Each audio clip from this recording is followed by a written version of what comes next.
Hello, welcome to episode number 3 of the Varied Gary podcast.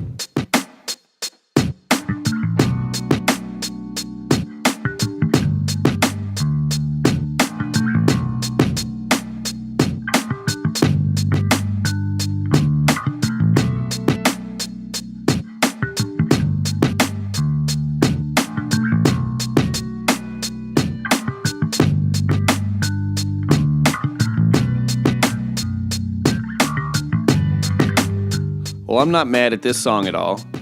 This is a cool intro song, and I got the creator of it on the podcast. His name's John Rodgers. He's also the former host of Motivational Man Monday's podcast. Well, I think John was a little bit surprised when he came down to the basement and found out that I had weights set up instead of a drum kit surrounded in empty beer bottles. And I set up a podcasting room.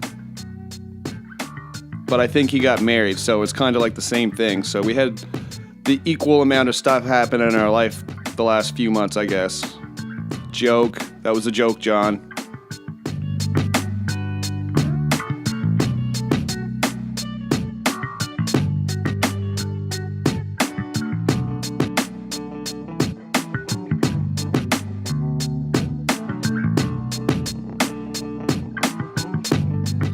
The song's called The Heinz Apparatus.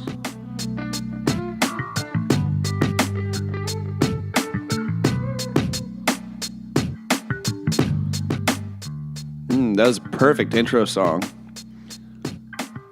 He specifically gave me a couple songs for this show. I think this is a theme I'm going to be doing.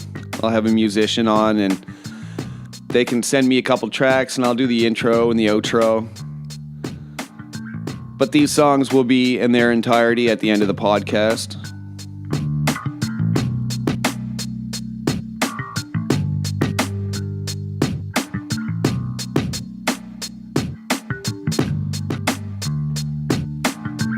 Anyway, John's a hell of a guy, and I was really excited when he said he wanted to come on the podcast for an hour and catch up with me. It's been too long since I talked to you, John, and well, everybody, here's the podcast. Hope you enjoy it. And stick around for the songs at the end of the podcast as well. Here we go.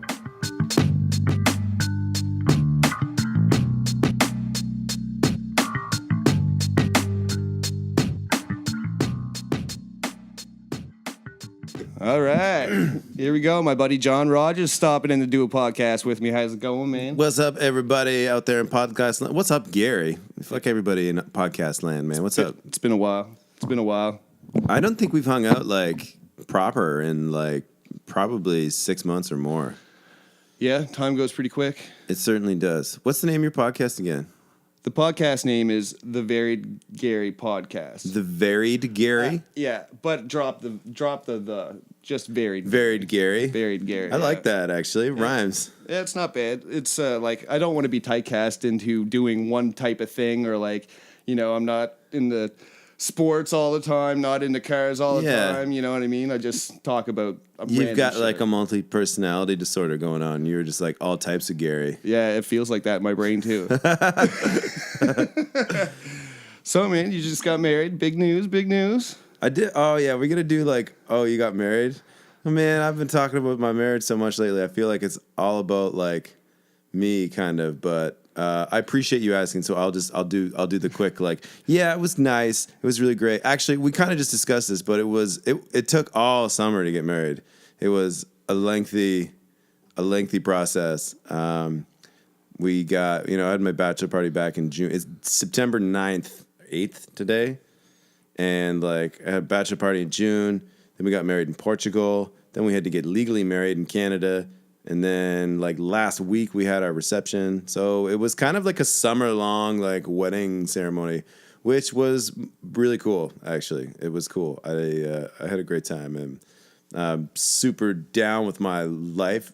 By life, I mean wife. Like, she's my partner in crime forever. And I love the shit out of her. And, yeah, man, married life is good. Thank you for asking. Cool. Congratulations. And enough of that, because it creeps me out, that marriage stuff. Yeah. It makes you uncomfortable. Yeah, a little bit. Cool, man. What else is going on? You doing anything for music right now? Yeah, I'm doing a few things. You know what? I actually played a cool show last night. That was it came together really out of the blue too. So I got a call or my buddy reached out to me, Matt Blanks. He's based from Truro. He's an old high school buddy, but he's been doing hip hop a long time, and he's got himself like a good crew, New Breed Soldiers, based out of Calgary. And it's like hard ass like gangster rap. These boys rap hard and they fucking play hard, but they work hard too. So they do a lot of shows, and like they're always on the move, doing lots of road work and always putting out new content and stuff. Anyway, he was doing a little tour this past week out east with another rapper from Vancouver called Prada West. He's one of these SDK rappers. SDK is Stomp Down Killers. They have a bunch of really, really like strong rappers in their crew, like a guy Mercules and Oh yeah, I heard of that guy. Yeah, Mercules is an SDK guy, and then there's Snack the Ripper. He's another one. Like Snack the Ripper. Snack the Ripper, yeah, yeah, Snack dope. the Ripper. So Prada West is from the SDK family, which is like the umbrella that houses those guys anyway. So they're doing. So Matt Blanks and Prada West are doing this little maritime tour, and Matt got at me like 2 nights ago, like less than 48 hours ago. He was like, "Yo, do you and Hijinks want to do a set? We're playing a show Friday night, last minute. It's at Sick. Lance's Barn out in Belmont where the mini ramp is, and we're just gonna like have a throwdown." He's like, "I gotta do one more show with him anyway, or the show got canceled. Do you want to play?" And I was like, "Oh man, it sounds so dope!" Like, because my friend Lance Hogg, who you may know as the tattoo artist from HAF. Yep. So Lance has this dope 40-acre piece of property out in Belmont, and these 3 enormous barns, and one of them has like a really sick mini ramp in it, like a mini half pipe for skateboarding. Wow. So like it is this like weird barn skateboard like hip hop party like that's going on in Belmont, and I'm like, dude, That's pretty crazy. cool. Like, Yeah. I want to play, but my partner in rhyme, Hijinks, wasn't available, and he was like on the island, like doing something, like again, like I said, last minute. But I have been hanging out with my friend Chris Ryan, Seabass, who's been down for like a week. He came down for a reception, and he just happened to be with me when I was figuring this shit out, and I was like, "Yo, do you want to go out and play?" And he was like, "Definitely." Chris is a really good drummer. Toronto jazz and hip hop and rock scene drummer, very talented. And I was just like, we can just go up there and play some like bass and drums, like hip hop instrumental style stuff. Just like chill out. We'll warm the crowd up for them. Yeah, that's cool. So I hit that. I asked Matt and Lance about it. I was like, "What about this instead?" And they were like, "Yes, let's do it." So, and then I made a call to Marcus Fittis, and I was like, "Do you want to play some guitar? Like, just see what happens?" He was like, "Yeah, I'll do that." So I put together a band like Marcus that. is good too. And man. Marcus is a great musician, Yeah. man. Yeah, he's a good drummer and a good guitar player. But like, I've played a lot with him on the kit, but I haven't played so much with him on the guitar, and I kind of forgot like that he's a really good guitar player too. So we went out to Lance's Barn, man, and unloaded and like there was a party out there, man. It was dope. It was like a real show. There was like, it wasn't crazy packed, but there was probably like, I don't know, 50 or 60 people there. Yeah, that's a good time. Yeah, and and they had a DJ. My boy DJ Archie Funker was on the fucking ones and twos. And so we just got up and played for about 40 minutes probably. It just totally improvised, like, and it was really fun, man. Like there's like dudes like skating the mini ramp like to our left, and there's like people smoking weed and like drinking all kinds of awesome hooch and we're in this barn, you know what I mean? There's horses beneath us, and like it's just hay, but people are sitting on hay bales and stuff, and it was a lot of fun, man. It was a wicked party, and then Matt Blanks went on right after us, and then Prada West went on, and that was they totally tore it up, man. Like hard spitting MCs, like good. It sounded great in there, and their DJ, who was also just hired for that one night, was totally on point. Like, isn't music funny like that? Oh man, so funny. Yeah, just like throw it together, eh? Just thrown together, man, last minute. And it was like, honestly, it was like a highlight, man, of like my summer. It was a really cool show. And it was like Chris and Marcus and I hadn't played together. I think the last time the three of us jammed together was like, honestly, like 2003 or 4. Like it was like 15 years ago. Oh wow. Yeah. Yeah, that's pretty crazy. I don't know if that adds up. That'd be fun. It was fun, man. Yeah, and we drove home after. I stayed off the hooch just to kind of to facilitate the whole thing, and yeah, man, it was great. It was so that's what I've been doing most recently, as recently as 12 hours ago in music, and I have been doing like some solo hip hop stuff. I've been working on like a solo hip hop record where I'm making the beats and rocking the microphone, and I've also got like this ongoing project with my boy Hijinks, which is just like our a hip hop album. He's going strong at that.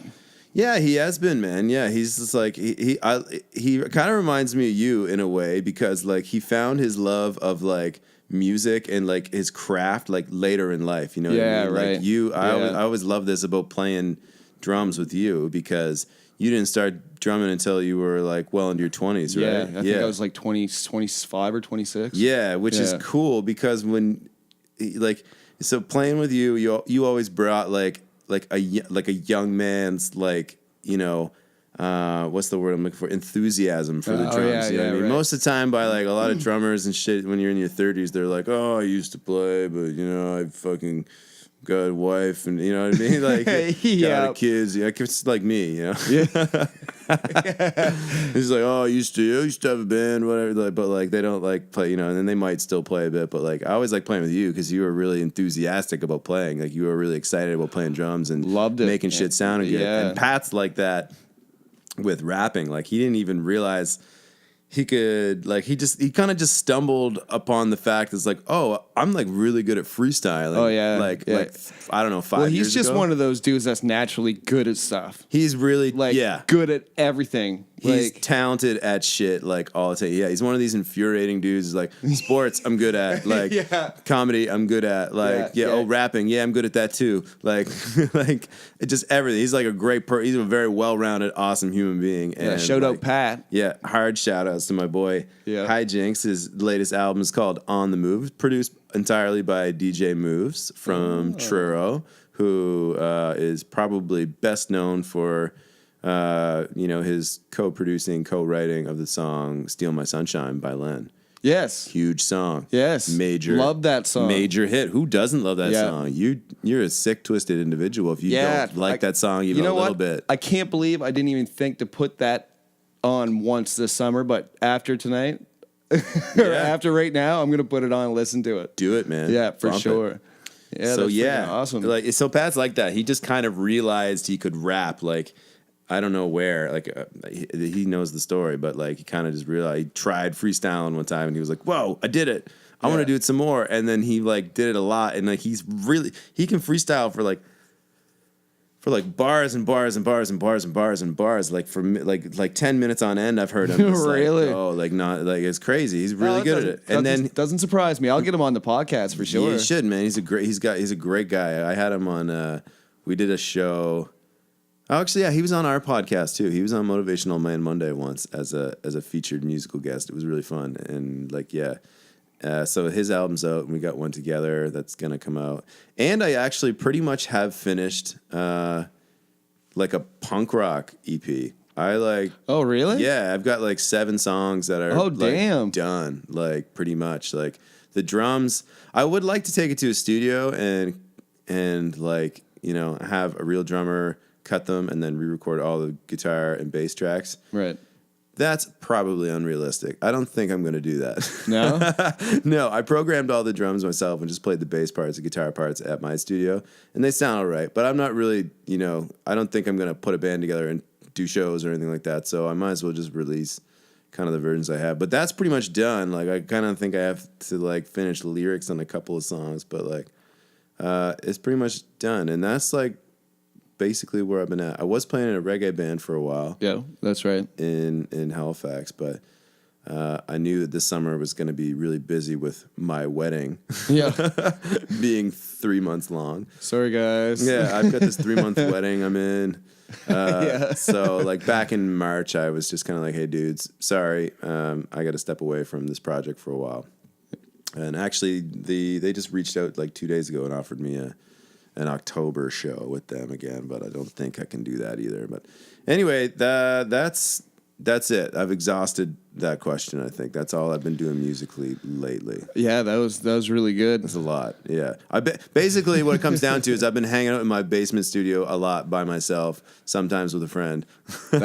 Yeah. Not always though. Hence this. Yeah. It's not that. It's about the same size as this room. It also has like a corner like that's walled off, and that's where my little vocal booth is. And Oh, crazy! So you're doing your own vocals too? yeah, I've been doing my own vocals. I've been like rapping again. I used to be in a rap group a long time ago with What?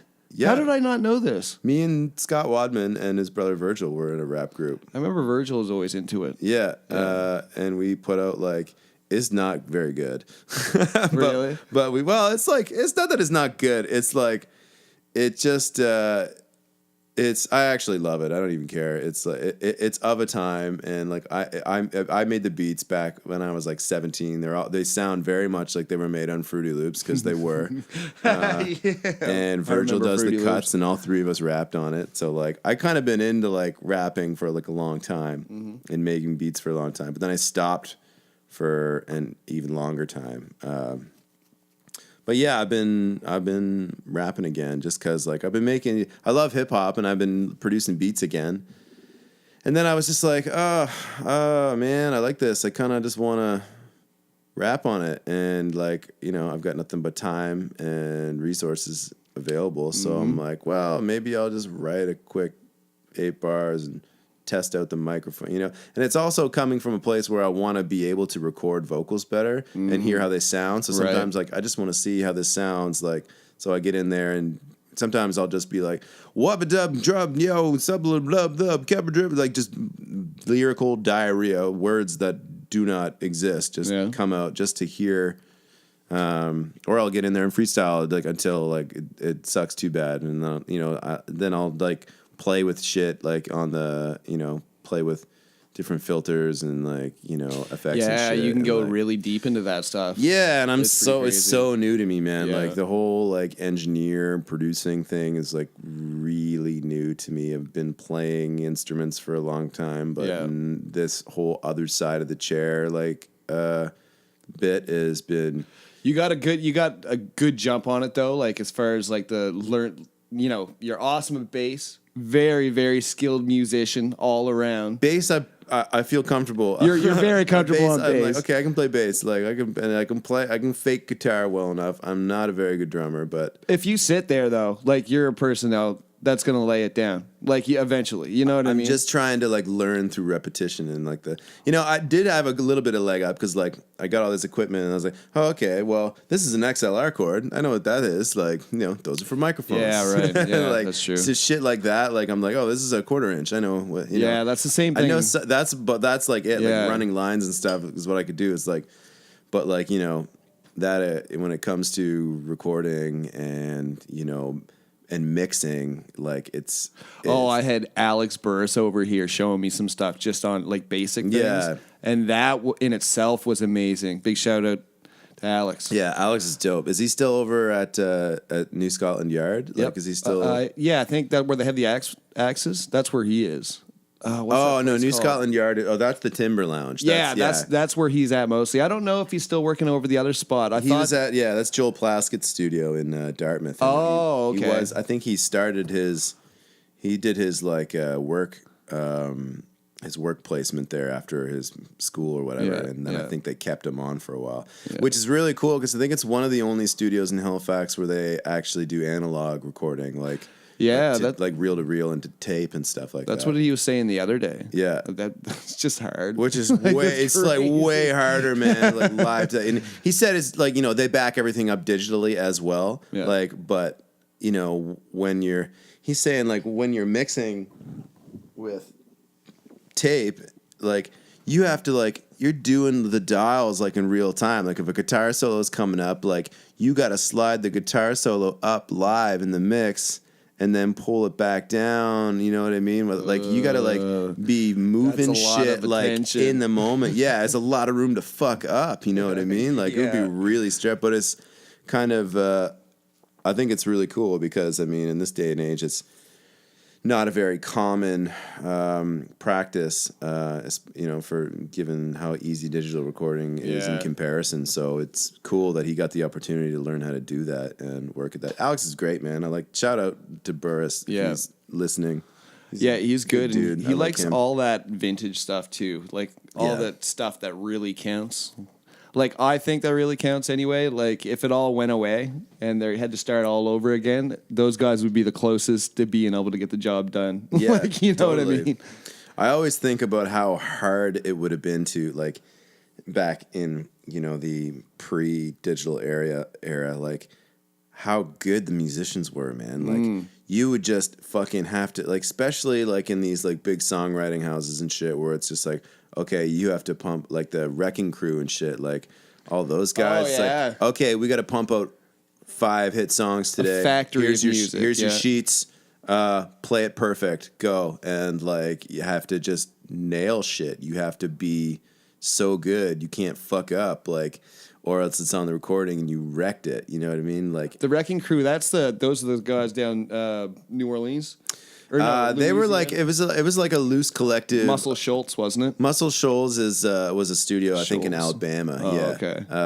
Which is like who were responsible for recording like a lot of like really dope like southern rock and like soul and like R&B and shit. Like everyone thought they were black guys because they played like that's right. Their shit was so funky and like really soulful. It was the documentary. White boys, the documentary I watched on it was just amazing. Yeah. Like just the music that they were playing is like, oh yeah, right. Yeah, like I'm pretty sure they did stuff for like Aretha Franklin. Yeah. And also like Leonard Skinner and like they did a lot of cool stuff down there. Rolling Stones went down there even. Yeah, there's a lot of people. Yeah. But no, the Wrecking Crew were I think just like it's kind of like a loose group of like studio musicians that worked in L.A. Yeah. Back in like I want to say like 60s, 70s. They were in L.A. though. That's where it was happening. Yeah, I'm sure there was a Los Angeles thing.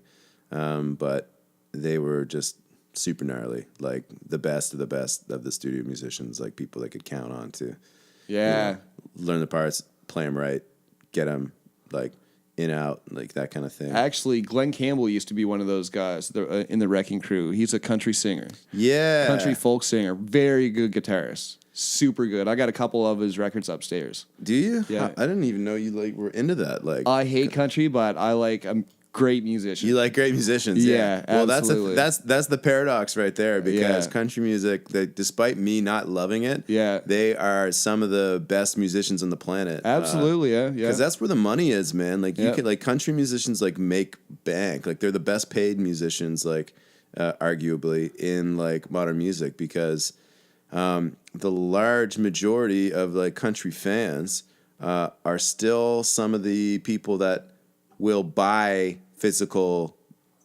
copies of music, you know what I mean? Yeah, right. They'll spend their hard money like on real instead of just streaming and shit. Like a lot of people still sell records and stuff. Yeah.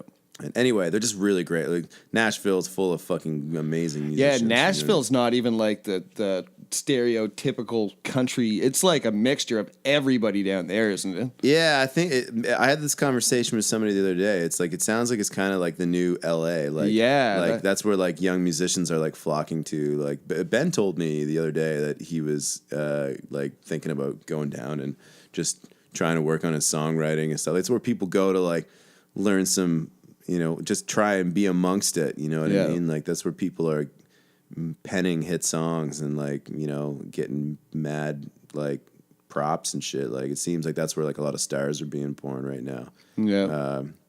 So, and shout out Benny. Hey, man, what's up? Thanks for coming down to my wedding. Can't see you. Oh, you got a camera. Yeah, I totally forgot. Here, I should put this on so it reminds us. I don't even want to be reminded. Here, I'm going to do this. Honestly. Oh, no, you're good. You got the microphone right in front of your face and everything. That's cool. So I don't even, it looks like, am I like Geordie LaForging it? Yeah. You got your glasses on in the house. That's Yeah. how John rolls. He doesn't care. It's so bright in here. And I don't, I'm pretty tired, to be honest. I don't really need to wear these. You're right. No, you're good. There's like only a handful of people in the world that can pull off sunglasses inside. Jack Nicholson and like Johnny Cage. Johnny Cage. Who's not a real person. I just wouldn't mouth off to him anyway. Take off your glasses, and then he does that shadow kick. Yeah. I had an arcade game. I rented an arcade console for our wedding reception. Like a big one? Yeah. What was it? Ninja Turtles. Like Teenage Mutant Ninja Turtles. Oh, no like friggin' way. The Turtles in Time one. Man, it wasn't even that expensive, man. Turtles in Time. I think that wasn't it. I don't know. It was like the old school like Ninja Turtle like stand up arcade game. Yeah, right. Super fun. Man, that's crazy. Those are worth a lot of money. Right game. It's only $150 to rent it for free play for like a whole night. You could like have an event. Like I thought that was pretty good. Maybe I'm getting hosed, but I was like $150. Like that's cool. And I'm like, and I don't have to put any quarters in it. And they're like, no, you can just do it. And like that would be kind of fun. It was fun. And then it was like, it's even cheaper if you want it for like a month. It's like $250 or something. Like they were really cheap. I was super, super surprised. That would be so cool. I wonder what game I'd get. What was my favorite? Trying to think of my favorite arcade game. I like Mike Tyson Punch-Out for Nintendo, but they didn't have it on arcade. I don't remember playing Punch-Out on the arcade, did they? They might have put it out, but I never played it. It wouldn't be the same thing because everything's all... Yeah. Hard. But I don't know what... There used to be this one they had at the Churro Mall arcade, or at the Fun Day Mall arcade when I was a kid. It was called Lucky and Wild. It was a driving game. It was so awesome. It was like one of those big car console ones where you get in, you're like in the seat and stuff. It's like moving, Yeah, but like, so it was 2-player. So one of you drove and had a handgun, next to the steering wheel, and the person in the front seat just had the handgun, and they would shoot. So like it was so much fun, man. Sometimes if like the roads were getting crazy, the driver would be like, "Oh man, take my gun." So then like the person in second player would use both guns. Oh yeah, and just be like lighting it up, and like the person would focus on driving for a while. Man, it was fun. I don't remember that game at all. It was the cool Lucky and Wild. It was. Did you try looking for that when you rented a game? No, the guy only had a few games. Like I called and they were like, we only got a couple games. Like, you know, it's always rotating. He's like, here's what I got right now. I explained to him what it was. I was like, I want something for the kids to play. He was like, what about Ninja Turtles? I was like, perfect. Yeah, give me Ninja Turtles. Yeah, Ninja Turtles. And they picked it up and like dropped it off. Like I didn't have to do shit, man. It was dope. Craig Nicholson made a homemade one. Did you see that? Yeah, man. Craig's it's so cool, it's man. It's a console with like a bunch of games, isn't it? Yeah, he put like a hacked Xbox inside of it, and like an old tube TV because it like fit in like the box was huge. It was super proper looking, man. Like, yeah, but I think his was like a hacked Xbox with like 40 games on it. You know what I mean? He had like a bunch of like ROMs. That would be so awesome. Man, it's so cool. And I know, and I don't know how. Last time I was over there, I didn't see it in his workshop. I wonder if he even still has it or if he took it. I visited him. He said something about it, but I can't remember. We're talking about a bunch of stuff, but yeah, that was wicked. How he had everything all working on one controller that had like arms going down to the buttons or whatever. Yeah, so he had the big ones. Yeah, man, it was super cool. I don't know how. Like Craig's good at stuff like that, man. He just like learns shit. He's another one of those guys who was like.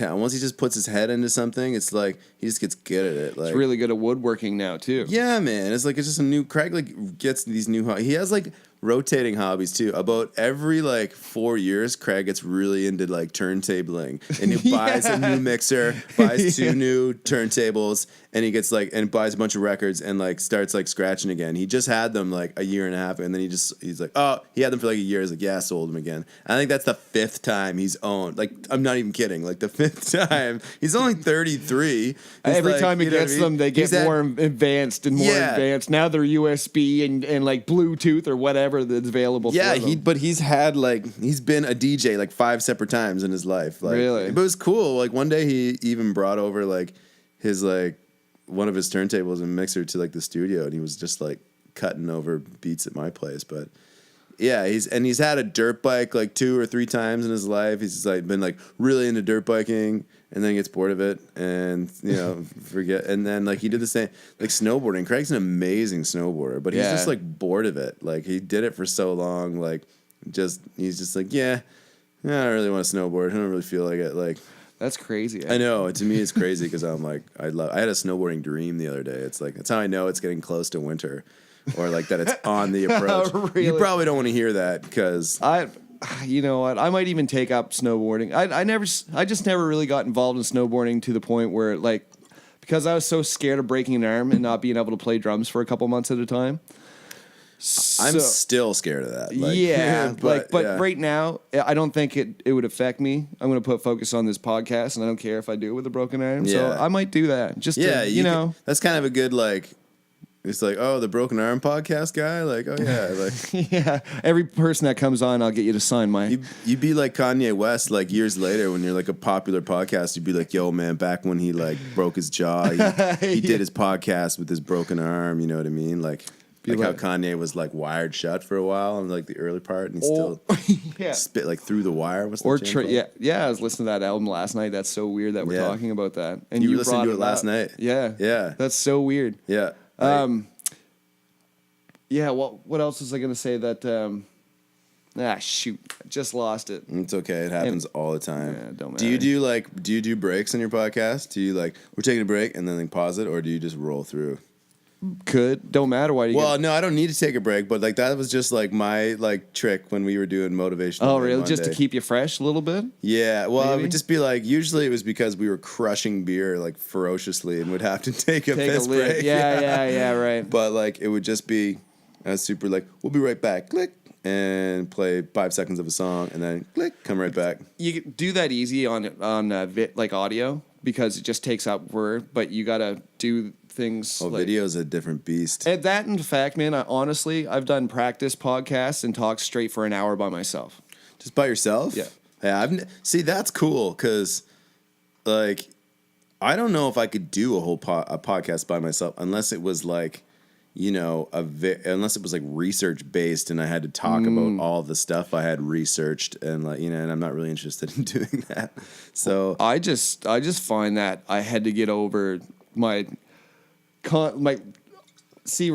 I'm doing there right now. Yeah. It's like when I think about stuff I have to say, I stutter up and get bad, and I'm trying to defeat that. So, you know, trying to practice over that, it's pretty. I found one of my main problems when I first started. For those who don't know, which is everyone, I had a very short-lived amateur podcast called Motivational Man Mondays with my friend John. Is that me or you?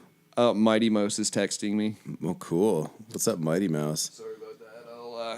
Where is my phone? Well, that's all right. I'll just shut the ringer off so that doesn't happen. That's what I do usually. I got a couple buddies there. If they text me once, then they might send me 5 in a row. Ding, ding, ding, ding, ding, ding. Which I don't mind at all. It's better than reading a book for some reason. It's like, I know sometimes they used to bother me, and then I found myself doing it to other people, and I was like, well, I guess I can't really complain about that anymore. So I just, you know, people's texting styles is their business, personal choice. Yeah, when I first started podcasting, what I realized that I did a lot was I found myself, and listening back, you may find this to be true still, I found myself trying to, or just, I don't know if I was trying to, but often interrupting people. Yeah. And I often also found myself saying the word like a lot. Uh-huh. Mine's a fucking lot. Mine's wow and crazy. Wow, that's crazy. Crazy, man. It's so easy. Yeah. It's so easy. And I also realized that my most favorite or most used like phrase was like, no doubt. I say no doubt like all the time. Really, I do. I don't know why. I don't know where that came from. But it's... I guess. I don't know. It's not something that I listen to you say, like personally, like one-on-one conversation, it's like, no, whatever. But yeah, when you hear it back... It just came... it came up in a podcast about the thing. What's the thing you say a lot? And I was like, I don't know. I don't have a thing I say a lot. And then listening back to it, it was quite evident that I had said no doubt in response to other things people had said about 15 times. And I was just completely like not self-aware enough to realize that. So it's interesting listening back to your work. You kind of you pick up on things you can improve on. I mean, our first podcast was just John and I, very drunk. Oh, really? You did one drunk for the first one? Like, yeah, like we were. It was like 12:30 at night. Did you publish it and put it on SoundCloud? Yeah, we put it out. Like we were just put it out there, and we were just kind of like, well, it wasn't. It didn't even turn out that bad. It was mine was the same kind of deal though. Yeah. I came home, grabbed a microphone on my computer, grabbed Matt. He's like, "What are we doing?" I'm like, "We're doing a podcast." Sit down. No. Yeah. And that's exactly what we did. And it wasn't as bad as I thought. Like, really? John and I had kind of discussed doing one before, and then we were just, liquidy confident enough that we could do it. And Cobra was there, like Belinda was there, my wife, and she was totally about it. She was like, as soon as it got brought up, she's like, "Yep, I'm grabbing the microphones right now," and like totally just like she's like, "No, you're doing it. Just talk about some stuff. Write a few things down. Just do it." And I was like, "Okay, sure, yeah, why not? Yeah, okay, welcome to our show." And then so that was a cool. It kind of became a cool little project that we did for a while. It was a lot of fun. We ultimately, and we also just talked about this, but we ultimately decided to to give it a proper final goodbye. And do a final episode instead of letting it kind of drift into obscurity and just people, whatever happened to that? We can just say, oh, well, we just stopped doing it. We can say we did a final episode. Right. We killed it. We put it to bed. We talked about doing it. We might do another one. I think you should together. Yeah, I think you should be podcasting. I mean, if you have time to do it, it's fun. And again, you and I had this conversation just shortly before we started, but it really is just what I like about it is that it's a really organic. I mean, despite like the recording devices and the cameras and shit and the microphones, but despite all that, it's really just a very organic conversation between people, which is refreshing and strangely hard to get these days. With TVs and screens and computers and laptops and tablets, and smartphones, just constantly, distracting us and, sucking our attention into them like a magnet. It is really cool just to put them aside. Like, even if you go have coffee with someone and sit down somewhere, you both still have your phones. They're both right there on the table in front of you. Guaranteed about 6-7 times, they might go off, you pick it up, you know what I mean? But, when you're doing these podcasts, man, it's your phone went off. You didn't even consider reading it. I did check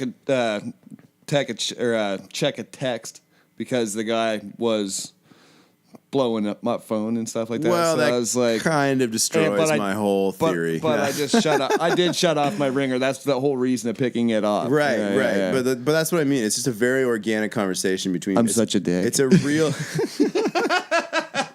It's a real life conversation, and those are unfortunately they feel kind of rare these days, and I like that about it. And when I was doing Motivational Man Monday with John, he's one of my best friends, it was kind of just a really good way to get together and fucking catch up. You know what I mean?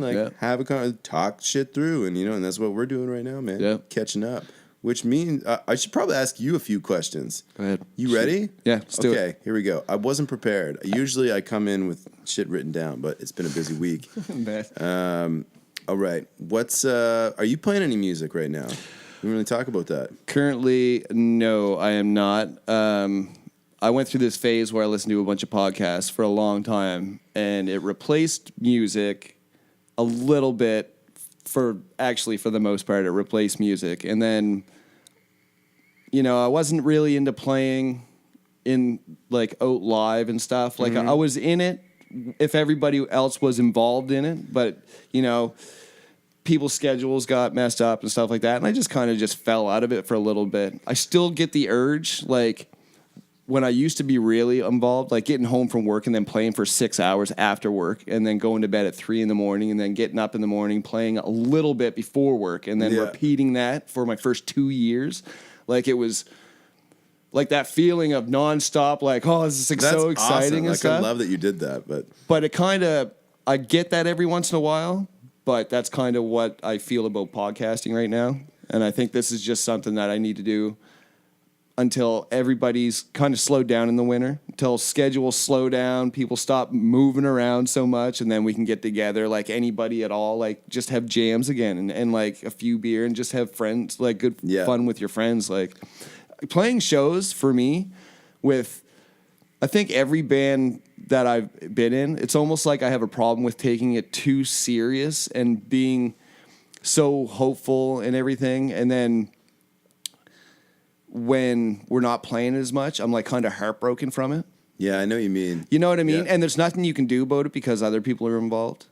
Yeah, and there's also the whole thing where like when you start taking it a little too seriously, like some of the fun gets sucked out a little That's bit. what I was getting at. Like that can happen. It kind of felt like it, like big time. And right it's now, like, oh, I got this rehearsal I gotta go to. I gotta get ready for the show. I gotta pack the van. I gotta drive. Gotta unload. It's gonna be late night. I gotta work. You know, like that. When it starts to become like, when it starts to feel like work, and it happens for sure. Then that can definitely suck some of the fun out of it. I found it happen quick too, though. It was like first, like when you get some gigs under your belt, it's like you don't even find that you're getting more serious about it. It just happens, and then for some reason you're like, oh, great, we don't have a show this weekend. Like, what the hell's going on? What, nobody wants us? Like, you know what I mean? It's like I want to be in there playing so bad, but I just wanted something to that I could actually take fault for if something happened. I like that you're doing this podcast thing, man, because it's like, you know, life is short. Do what you want to do. You know what I mean? Like, big believer in that. You know, take if you're not. Why waste your time doing things that you don't have to do that, you know, aren't making you happy? I mean, I'm all about like doing what, you know, like I don't know how better to put it. Whoever the genius was that said that first. Life indeed is very short. It is too short to spend all of it doing drudgery. Oh, yeah. Some drudgery and toil is required because we live in a capitalist society and we have fucking bills to pay and, you know, it's credit and mortgages and whatnot. But it can't all be like that. It shouldn't be. I feel bad for people where it's like all they want to do is work and make money and go to sleep. And it's like... Yeah, that's not the flavor of life that I want. No. No way. Not for me, man. Not for me. Yeah, for sure. I had a cool... I got that call I got right before we started. A friend of mine just called me up, and she was like, do you want a free hotel room with champagne and chocolate strawberries and flowers tonight in Halifax? And I was like... And I didn't really have anything going on, and I was just like, initially I was about to be like, not really, but then I was like, no, that's interesting. That sounds like it's gonna be fun. This is gonna. Are you doing it? Yeah, we're gonna go. Yeah, yes. We're gonna go. It's like I was already looking, and I forgot that this is like the first weekend of September, and we're going to stay in downtown Halifax, which is gonna be fucking completely flooded with like massively drunk crowds of like young university students. Oh, right. It is going to be slam packed. So I'm kind of mentally preparing for the drunken like hordes of bros that I'm sure to encounter. But you know, I was a massively drunken bro not that long ago, so I can't judge too harshly. You're a married man now, John. I know, I'm all wifed up and everything. And I thought like it's funny because, you know, now everyone's like, it used to be like, oh, when are you going to pop the question? Oh, so when are you guys getting married? Now it's like, for a week, it's like, so when are the babies coming? When are you going to make babies? And like, and that's cool. I get it. Like people want to know. They're like, they think it's great. They think you should start a family. And I'm cool with people wanting that. But I find that question to be kind of like fucking like invasive, like, to a degree. And here's my reasoning why. Because when people say, so when are you gonna have kids? They're basically saying, so when are you going to start banging your wife without a condom, John? When's she going to go off the birth control so you can make, eggs meet sperm and all that? It's like, actually, you know what? I would feel like immediately telling somebody to mind their own business about the baby thing. yeah, and but you can't right. do that. But that's exactly what the question actually is. It's like, so when's the unprotected sex starting? I'm like, oh, we're just waiting. But really, okay. All right, hey, let's get this other. All right, okay. People can reference this. Go back to my this is my third podcast I'm doing with John Rodgers. Yeah, you can look it up. Don't ask me when I'm having kids ever. Okay. Don't. Even if I'm hooked up with somebody that's amazing and I'm happy and everything, just don't do it. That goes for everybody. Don't ask Gary about having babies. Yeah. Continue on. Well, that's just it, really. I mean, it's, and I give special passes to, like, you know what I mean? Like family members, maybe. Family, like, the in-laws, you know what I mean? Like, I understand, like. Your brother. Because your brother would ask you about. My brother knows my position on it. He doesn't ask me too much. Like, once in a while he'll ask, and I'll be like, I've had this. He knows. He knows how I feel about it. Like, as far as I'm concerned, it's like, you know what? You can just wait for the, the charming Facebook announcement photo like everyone else. That's when we'll have kids. You'll know when my wife is pregnant and we're walking around. You know what I mean? Whenever that may be. Yeah. But yeah, that has that started right up, and then I'm sure, and I'm told that, like, once you have one kid, people are like, oh, so you're gonna make some little brother? Like, society is never satisfied. They want kids is not an addiction. Stop it.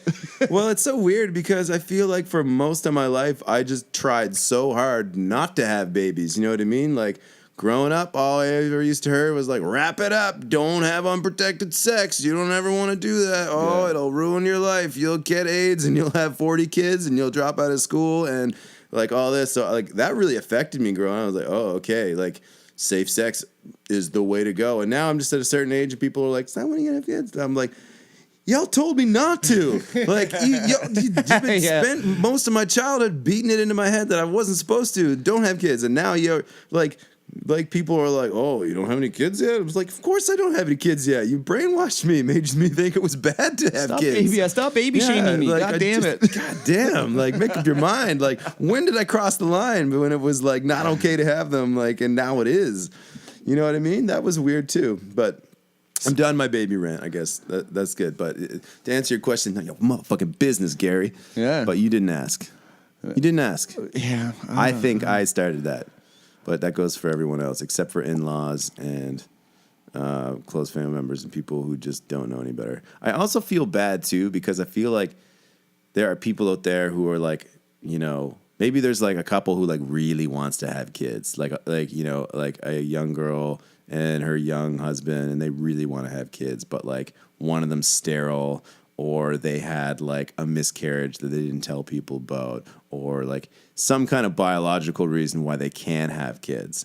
And like that must be just like a knife in the wound, like, salt in the wound, turning the knife. Like every time someone asks them like that, like those people probably have to hold back tears, like, oh, we're just waiting. But really, it's like, you don't know what those people are going, what their lives are like, what their reproductive like situation is. Like, it could be really sad. It could be they like had kids and lost them, or they like the doctors just told them last week they'll never have kids, and like people are like, so when are you gonna have babies? Like, oh, thanks for reminding me I'm barren, jerk. Yeah. But I obviously feel very strongly on that conversation, but it certainly doesn't stop people from asking.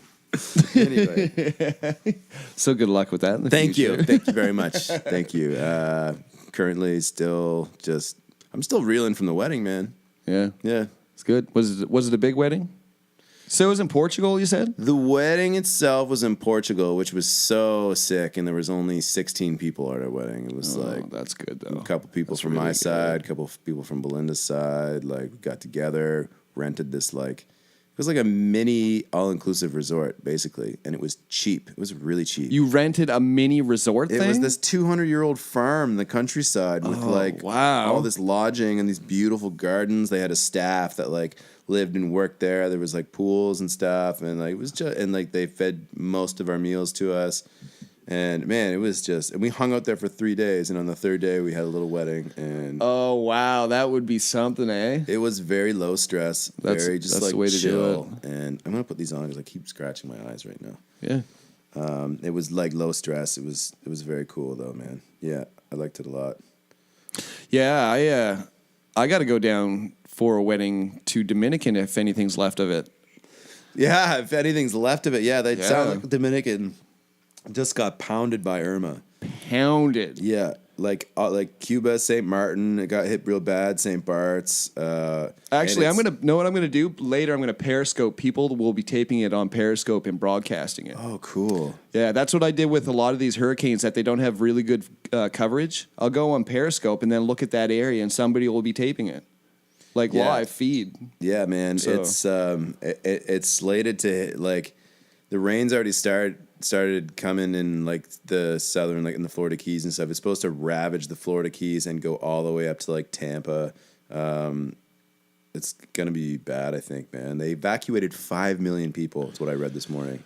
Well, didn't they say like 5 million people. isn't Florida state like the whole state like screwed? Like they're gonna, I think they're saying like pretty much like the whole like lower arm of it. Like I don't know about the panhandle, like up top, but like the whole like horn, I guess, of Florida is, yeah, they're saying it's gonna basically hit like coast to coast, like from this side to that side, and like fucking just, and I even read that it might get as far, like it might hit like Atlanta, like in Georgia and shit, like in South Carolina, like maybe like.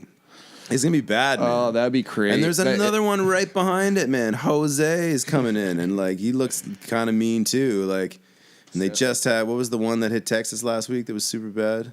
I don't even know any of the names. The one in Houston, or the Houston Harvey. caused all that. Harvey is the one in all the flooding in Houston. Yeah. Yeah, I'm gonna check all that, all those photos and stuff tonight. Look through them. Crazy hurricane season, man. Yep. Hurricanes are scary, dude. Were you around with when White Juan hit back in the fall of 2003? Oh yeah. Yeah, it was crazy. That was, and then there was another one too that wasn't too far apart from that one, a really bad one, but it was in the spring, wasn't it? There was a really bad blizzard the following winter that they called White Juan. Yeah, that's the one that took all the trees down in Point Pleasant Park. No, that was Hurricane Juan. Yeah. Oh, that was Hurricane Juan was the one that knocked like 75% of the trees out of Point Pleasant Park and like devastated the province basically. How's that doing? Is it all cleaned up and growing back? I was there the other day. It's like cleaned up, but I mean the trees that it knocked down were like, old ass trees. It's like no, a lot of it's still just barren. It's crazy. You ever watch those like Google like time lapse like photos of like cities over top or whatever? Oh yeah. I saw one of Halifax once, and it's like. And you could see like, and it's cool because they show like the urban sprawl and stuff of like metropolitan areas. Oh, really? And I saw one of Halifax once, and it was like spreading in like early 2000s, and then like 2003, and then 2004. It's just like looks like someone just like took an eraser over Point Pleasant Park and just like went and erased all the trees because it's just barren, and then it's getting green again. But yeah, that was a bad one, man. I still remember that very well. Like, hurricanes, man. There's no fucking escaping them. I think. How long was the power out in town for? Were you living around town then? Yeah, I lived right in town. I lived right in Palmerston. Was it that a week straight? Yeah, I remember I was in my senior year, and I was out of school for a week, and I feel like the power was out for at least 5 or 6 days. I think 4 or 5 days is what it was, and we were like one of the lesser hit. Like my grandmother in Dartmouth didn't have power for like over 2 weeks, man. Like because the wind, closer to the ocean there and everything. We're pretty inland here, but I remember waking up in the middle of the night when that hurricane was going on. The house was just like fucking screeching, and like the wind was howling. I hadn't heard anything like it, and I got up out of bed. I was like, "What's going on?" I went downstairs, and my mom was down there, and she was like in her robe, and she was like, "Oh, she's like, I'm trying to call the cat in. I think the cats are outside."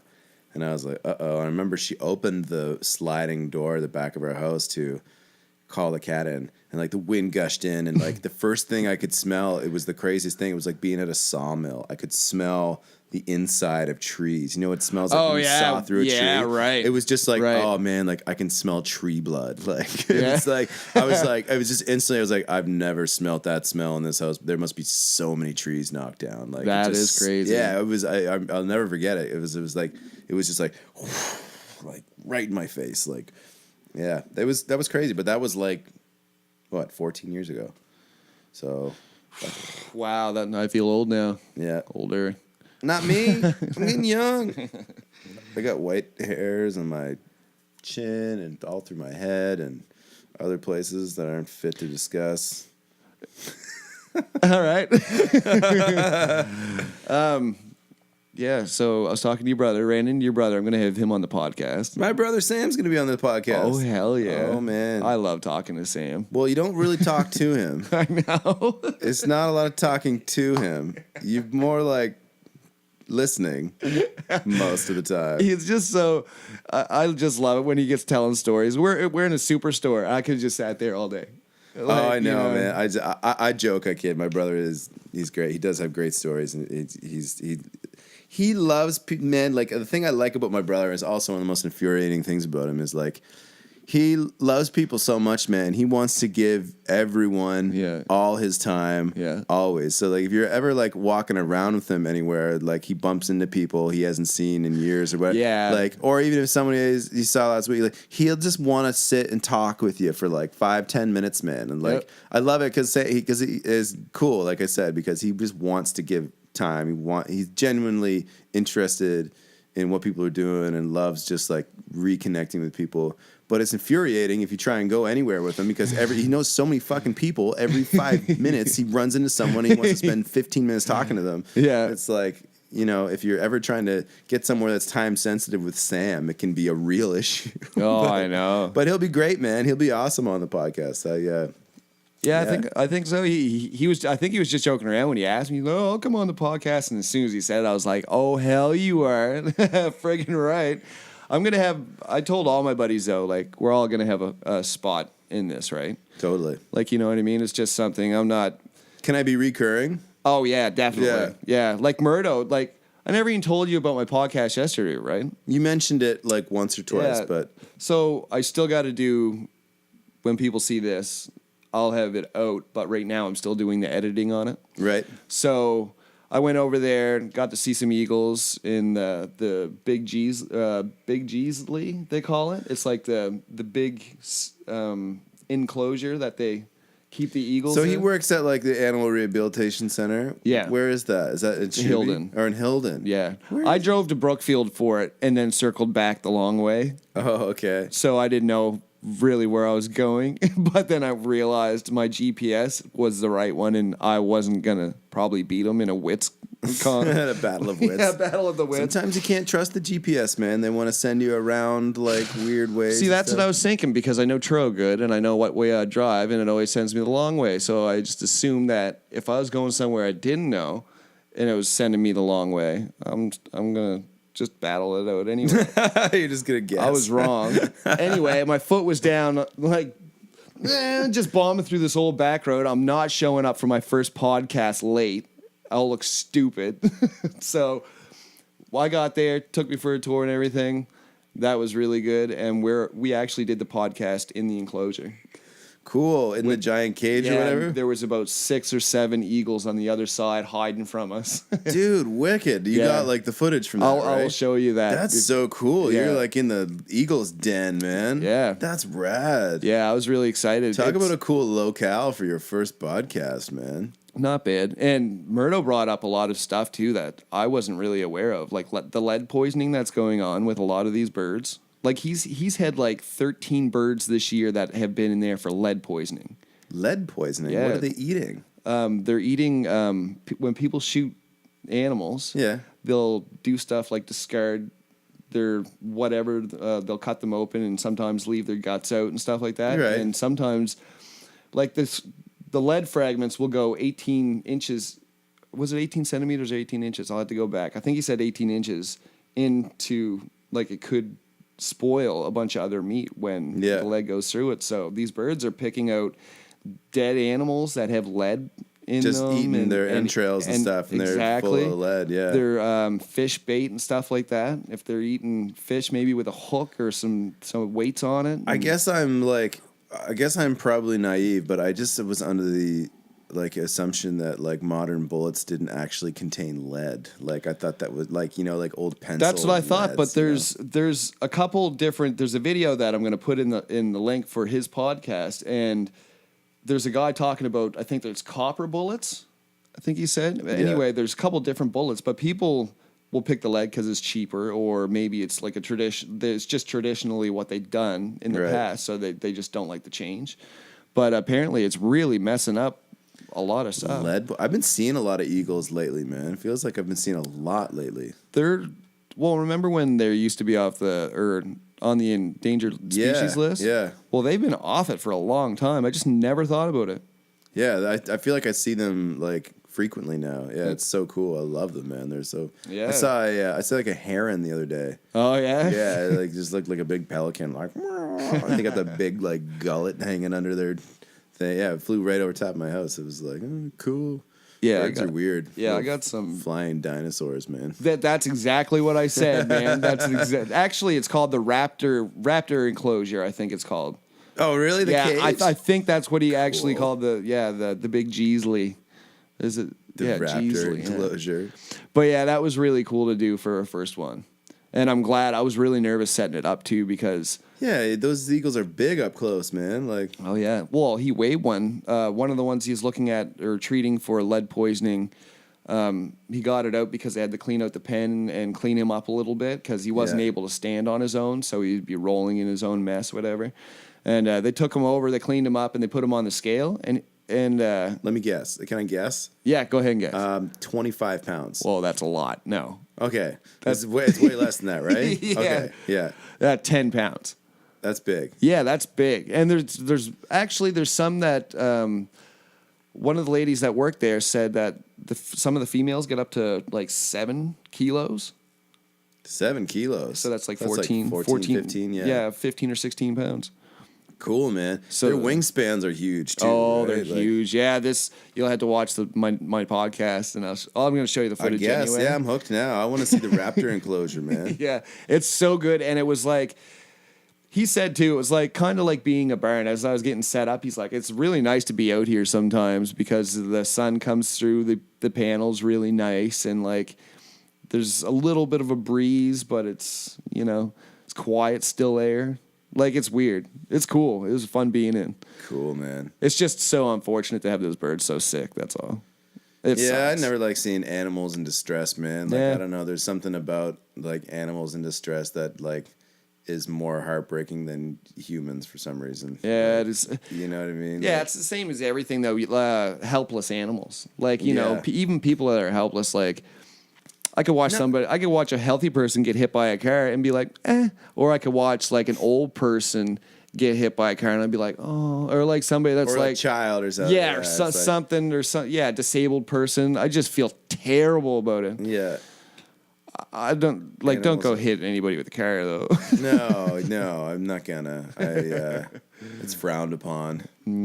It's one of those illegal things, which there's so many of. Everything's illegal. So many points for them though.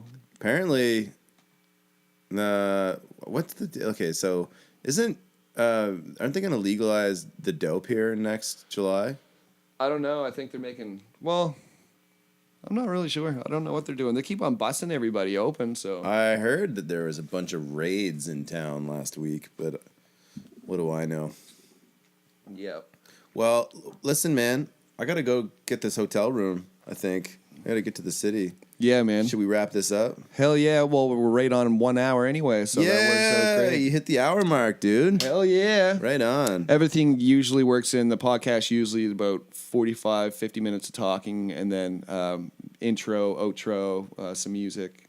And so it works into about 56 minutes, 56, 59 minutes, depending. Right. So this is a record for me. This is the longest one. Cool. Can we play one of my new songs at the end or something like that? Yeah, man. I send you a new jam? Absolutely. Anything you want. Cool. I'll send you. Let's see here. I'll send you this new joint. It's called. What's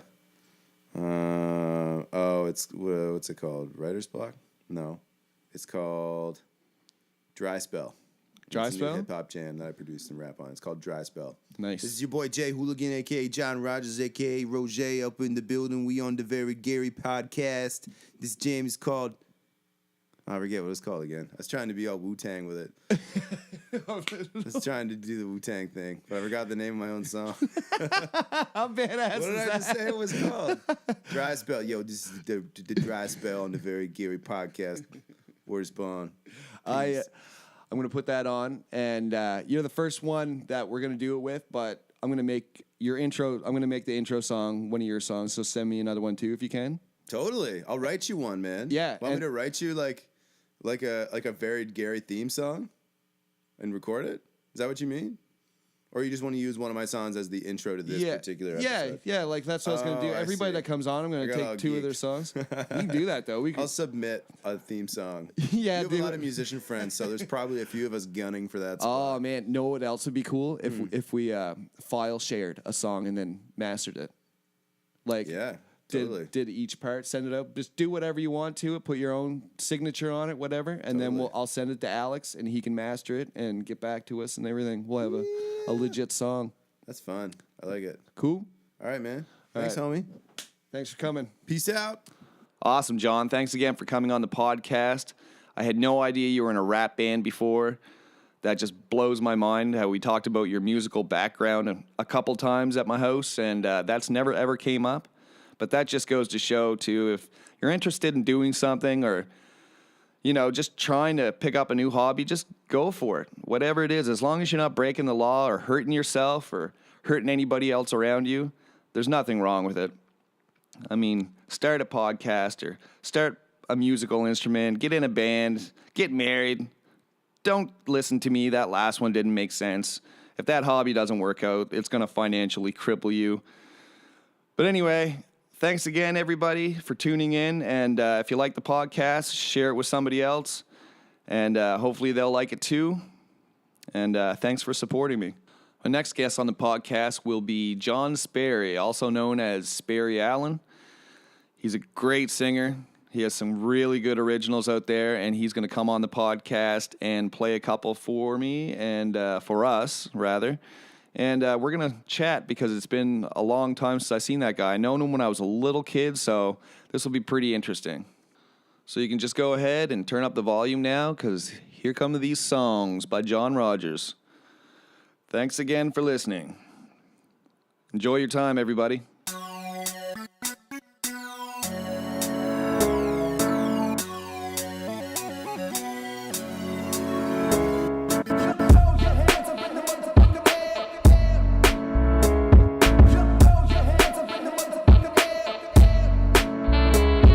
Yeah, throw your hands up in the motherfucking air. Use a rap cliche like you just don't care. Sit there and nod your head down, then up. That's what's up. Looks like I got a half full cup. I duck the negativity, fuck the haters. Yeah, I keep giving the noise to neighbors like an elevator, rising tall. Yo, the party's upstairs and we got room for y'all. Call a friend, call Ben, then jump around. You hear that sound? Jake, who's back in town? Like a kitchen party on a Saturday night. Lighting joints in the shed cause we feel alright. Might be this MC is turning beastly without the shrieky screams like a banshee. Apologies to those with weak knees. I might here to appease y'all with rap degrees. It seems your thesis has been found in pieces. After I seized it, exposed your weakness. Please, bitch, y'all can't see this. It seems your thesis has been found in pieces. After I seized it, expose your weakness. Please, bitch, y'all can't see this.